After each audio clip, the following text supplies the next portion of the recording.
আমি সকল প্রবাসী ভাইদেরকে হাত জোর করে বলতেছি, আপনারা সবাই রেমিটেন্স শাটডাউন করে দেন। সোজা আঙ্গুলে ঘৃণা উঠলে আঙ্গুল বাঁকাইতে হয়।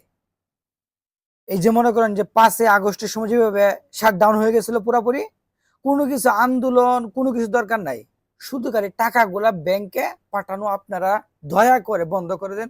1 মাস বন্ধ করে দেন, দেখবেন যে সম্মুখে মানুষের সম্মুখে তারা আন্দোলন করে আইসা প্রবাসীদের কাছে মাপ চাই, যেটাতে মানে জীবন কয়লে হয়ে যাবো। শুধু খালি ব্যাংকে টাকা পাঠানোটা, ব্যাংকে টাকা দেওয়াটা আপনারা আল্লাহর হস্তে বন্ধ করে দেন।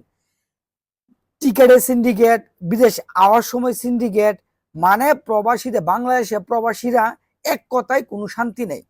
এটার জন্য আপনারা টাকা পাঠায়েন না যতক্ষণ পর্যন্ত এটা সুস্থ একটা সমাধান না হয়, ততক্ষণ আপনারা টাকা দিয়েন না, দেশে টাকা দিয়েন না, বিকাশে টাকা দেন। যদি রূপ দরকার বিকাশে টাকা দেন, আর না হয়তো টাকা দেওয়ার কোনো দরকারই নাই।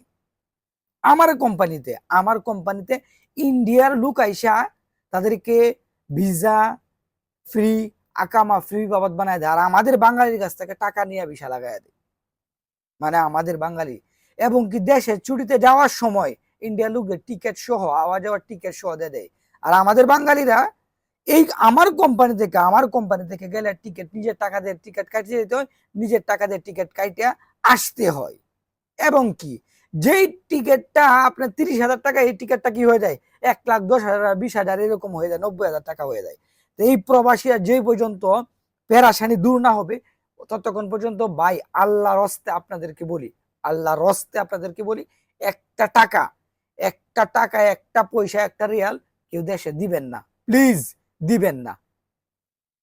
দাঁত থাকলে দাঁতের মর্ম না বুঝলে মানে তাদের অবস্থাটা কি হয় একটু এটা বুঝাইয়া দেন প্লিজ।